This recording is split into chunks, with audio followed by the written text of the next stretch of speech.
నర్సరావుపేటలో SSN కళాశాలలో గురువారం practicals exams సందర్భంగా విద్యాశాఖ అధికారులు తనిఖీ చేశారు.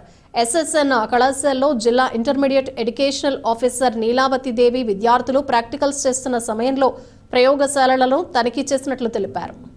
ఈ సందర్భంగా నీలావతి మాట్లాడుతూ బాటనీ, జువాలజీ, ఫిజిక్స్, కెమిస్ట్రీ ప్రయోగశాలలు తనిఖీ చేశామని, అలాగే జిల్లాలో ఉన్న కళాశాలల్లో గల ప్రయోగశాలలు తనిఖీ చేస్తామన్నారు.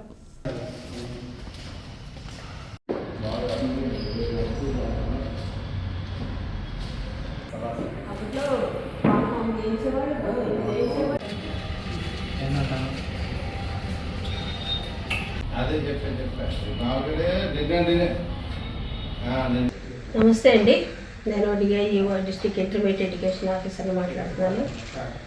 ఈరోజు ఎగ్జామ్స్ సందర్భంగా ప్రాక్టికల్స్ ఎగ్జామ్స్ సందర్భంగా ల్యాబ్లు వెరిఫై చేయడం కోసం విజిట్కి వచ్చానండి. ఎస్ఎస్ఎన్ కాలేజీలో ల్యాబ్స్ అన్నీ కరెక్ట్గా ఉన్నాయా లేవా అని చూడడానికి వచ్చానమాట. ఎస్ఎస్ఎన్ కాలేజీలో 4 ల్యాబ్లు కూడా పర్ఫెక్ట్గానే ఉన్నాయి. ఇక్కడ మరి ప్రాక్టికల్స్కి మనకి ఏమి ఇబ్బంది ఉండదు. ప్రాక్టికల్స్లోకి మిగతా అన్ని కాలేజీలు కూడా ఒకసారి విజిట్ చేసుకొని అన్ని ప్రాక్టికల్స్కి కరెక్ట్గా ల్యాబ్స్ అన్నీ సెట్ చేసి పెట్టారా లేదనేది కూడా మళ్ళీ రేపు నుండి కూడా విజిట్కి వెళ్తాం.